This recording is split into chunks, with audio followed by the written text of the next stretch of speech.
gunung yang tinggi pun ditutupi oleh salju yang begitu dingin. Pesawat itu ditumpangi oleh beberapa orang, diantaranya adalah Wu Fuchun, Jing Ruyi, dan Natasha. Wu sendiri adalah seorang pengusaha penyedia event dan Natasha adalah sekretarisnya. Sementara Ruyi adalah seorang pemandu di Antartika. Mereka terbang ke Antartika dengan tujuan promosi perusahaan milik Wu yang berencana akan melakukan event pernikahan di Antartika. Wu beranggapan ide bisnis ini sangat menjanjikan karena sangat unik dan belum ada yang melakukannya. Awalnya perjalanan mereka tampak menyenangkan. Tapi tidak lama berselang, tiba-tiba cuaca berubah seperti akan terjadi badai besar.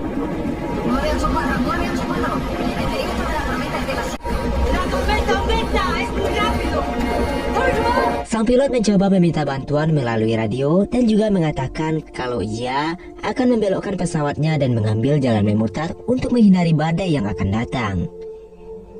Tapi badai datang dengan begitu cepatnya hingga mereka tidak bisa menghindar dan pilot berusaha untuk mendarat darurat.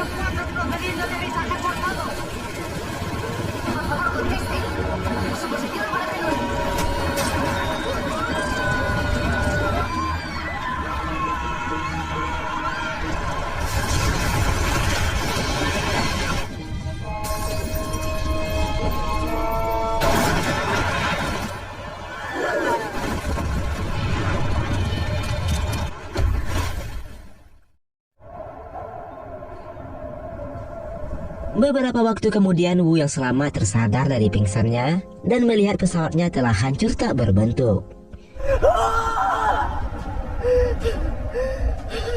Sementara itu terlihat Natasha dan Ruyi juga berhasil selamat dari kecelakaan tersebut.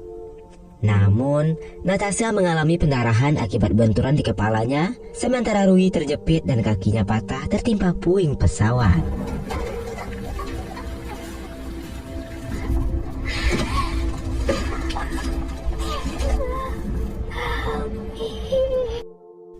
Tidak lama berselang Wu masuk lalu mencoba menyelamatkan mereka. Wu berpacu dengan waktu karena pesawat mulai tenggelam sebab lapisan es pecah akibat benturan hebat dari kecelakaan tadi.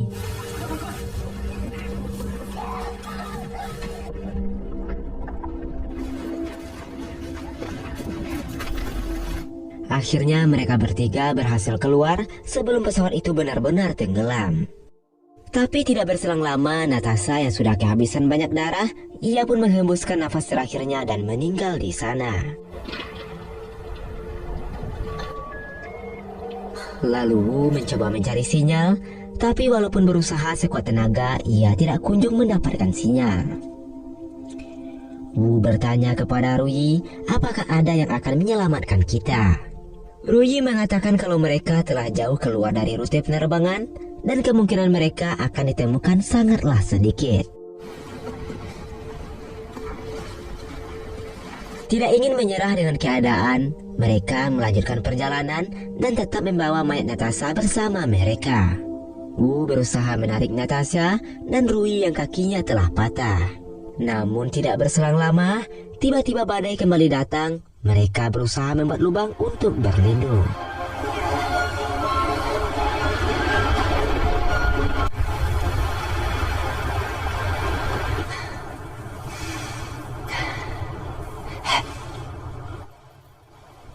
Setelah badai reda, Wu mencoba menaiki bukit untuk mencari sinyal.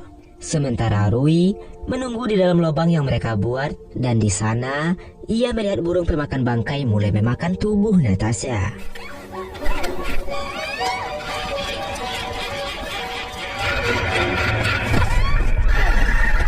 Beruntungnya Wu datang, lalu mereka pun menguburkan Natasha. Mereka pun kembali melanjutkan perjalanan. Dengan bersusah payah Wu mengendong Ruyi yang kakinya telah patah. Setelah lama berjalan, mereka melihat sebuah kamp penelitian yang telah lama ditinggalkan, dan mereka pun berniat tinggal di sana sampai pertolongan datang ataupun sambil mencari jalan keluar dari sana. Di sana, mereka menemukan banyak persediaan makanan yang ditinggalkan oleh para peneliti. Tidak hanya makanan, mereka menemukan genset sehingga mereka memiliki harapan bertahan hidup untuk beberapa minggu ke depan.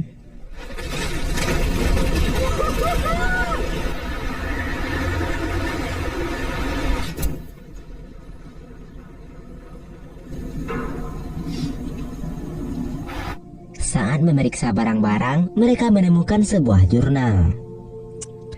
Dari jurnal itu mereka mengetahui ada sebuah stasiun penelitian yang berjarak 20 km dari camp yang sedang mereka tempati. Tapi yang jadi masalah adalah mereka tidak tahu lokasi dari camp penelitian tersebut. 我只知道距离，不知道方向和柴油也只够75天，就像大海捞针。 Walaupun seperti mencari jarum dalam tumpukan jerami, Wu mulai melakukan perjalanan puluhan kilometer untuk mencari bantuan. Hingga sampai hari ke-6 Wu menjelajah, namun ia hanya menemukan anjing laut dan rombongan penguin. Di hari ke-8, Wu kembali melakukan perjalanan menjelajahi padang es dan berharap menemukan seseorang di sana. Di saat ia sedang buang air, tiba-tiba tebing es runtuh yang membuat Wu segera berlari menyelamatkan diri sambil memasang celananya.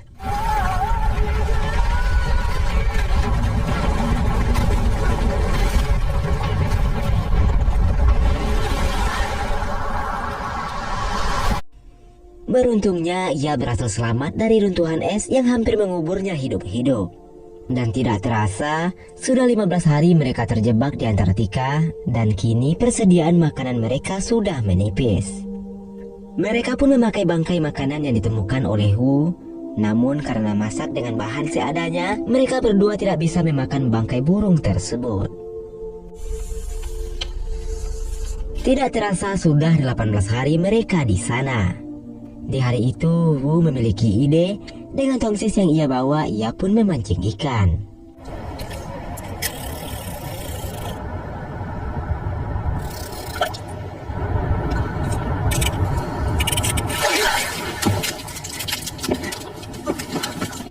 Tanpa disangka-sangka, idenya pun berhasil dan dia mendapatkan seekor ikan. Saat dia akan pulang, es yang dilewatinya tiba-tiba retak, yang membuat dia terperosok ke dalam jurang yang dalam hingga pingsan seketika.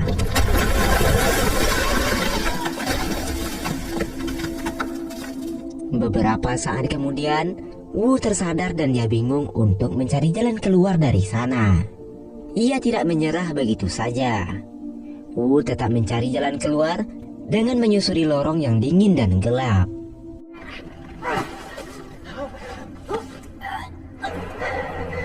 Dan tidak terasa, sudah 2 hari Wu terjebak di sana.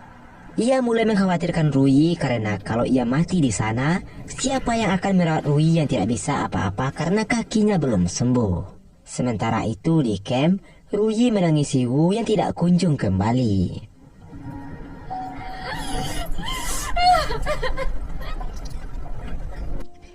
Karena suhu semakin dingin, ia pun berusaha keluar untuk menghidupkan genset agar mesin penghangat bisa hidup. Tapi setelah berusaha keras, ia kehabisan tenaga dan akhirnya ia pun pingsan. Sementara itu, Wu masih terus berusaha untuk keluar dari sana. Ia melewati celah yang sempit dan gelap. Dengan korek api yang ia bawa, ia terus berusaha menggali lubang mengikuti arah cahaya.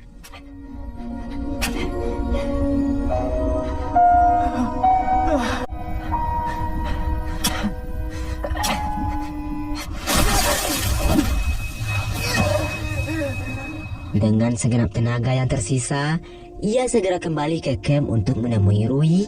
Tetapi di sana ia menemukan Rui yang telah lemas kedinginan.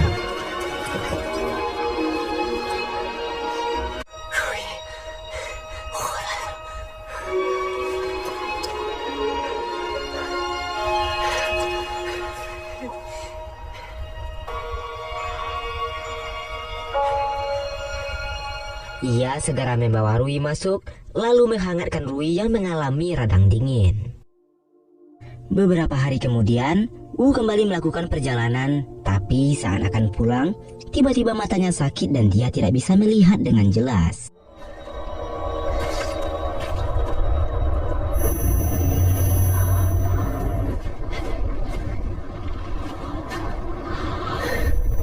Semakin lama penglihatannya semakin buruk, membuat Wu putus asa dan berteriak memanggil Rui.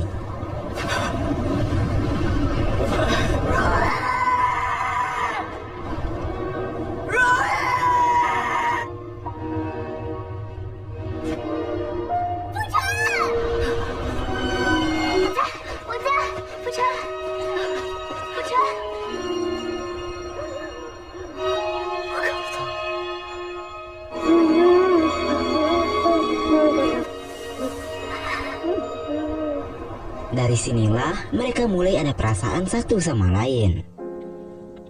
Rui merawat Wu dengan penuh kasih sayang. Rui juga mengatakan kalau mata Wu sakit karena es memantulkan 95% cahaya matahari.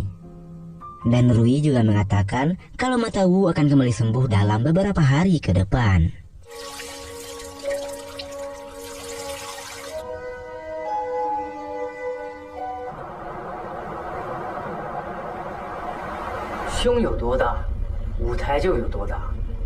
Karena tidak ada kacamata yang bisa dipakai, Rui memberikan BH-nya untuk dijadikan kacamata oleh Wu.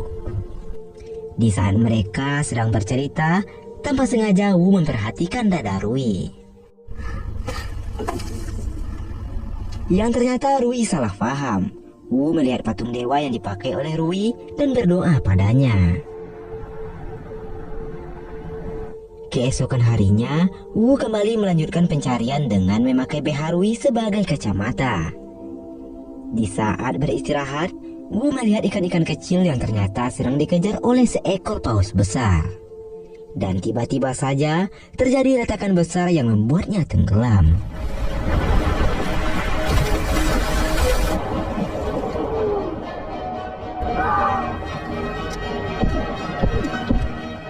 Di saat dia mulai lemas, beruntungnya datang rombongan penguin yang membuat Wu berhasil keluar dari sana.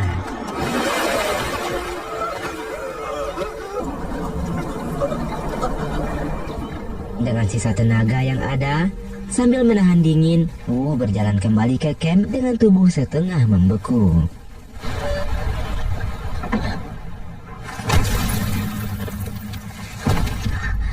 Rui yang melihatnya segera memberikan pertolongan, membuka semua pakaian Wu yang basah, lalu menghangatkan dengan tubuhnya.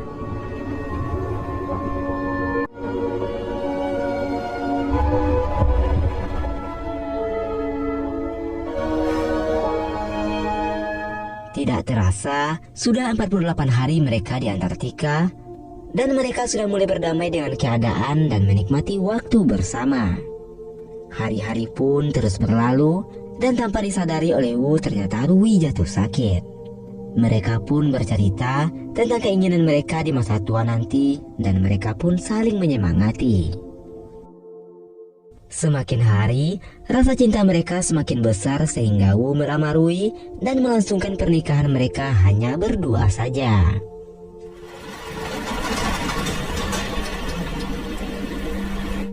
Beberapa hari kemudian, Genset sudah kehabisan bahan bakar. Makanan sudah hampir habis, yang membuat mereka harus segera bergerak dengan cepat. Wu kembali melakukan perjalanan, tapi entah kenapa kali ini ia merasa sangat berat untuk meninggalkan Rui. Rui memberikan buku panduan untuk bertahan hidup karena perjalanan kali ini akan berlangsung selama beberapa hari.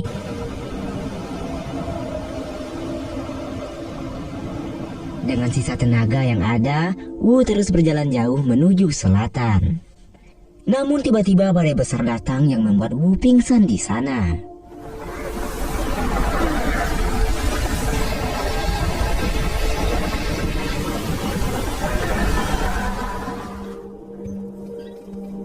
Saat pingsan, datang seekor penguin lalu membangunkannya. Yang ternyata ia sudah tidak jauh dari camp peneliti. Tanpa pikir panjang, ia pun memukul tong untuk meminta tolong.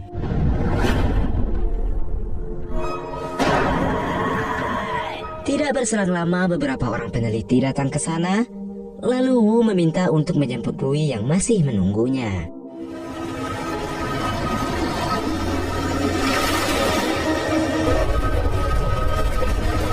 Sesampainya di camp yang ditempati Rui, tidak disangka-sangka gunung es yang berada di belakang camp runtuh dan menghancurkan camp tersebut.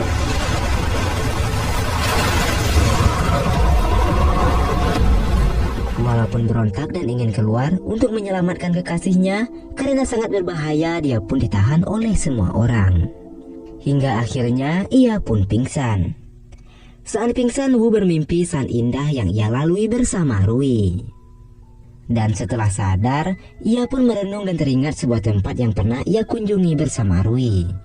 Karena masih belum percaya dengan kepergian Rui yang begitu cepat, ia pun pergi ke tempat itu menggunakan motor salju.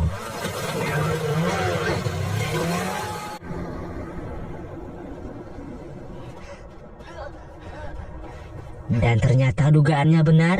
Dengan keyakinan cintanya pada Rui, ia menemukan Rui dalam keadaan setengah sadar. Mereka sangat bahagia sambil menikmati indahnya pemandangan malam. Lalu film pun berakhir dengan bahagia.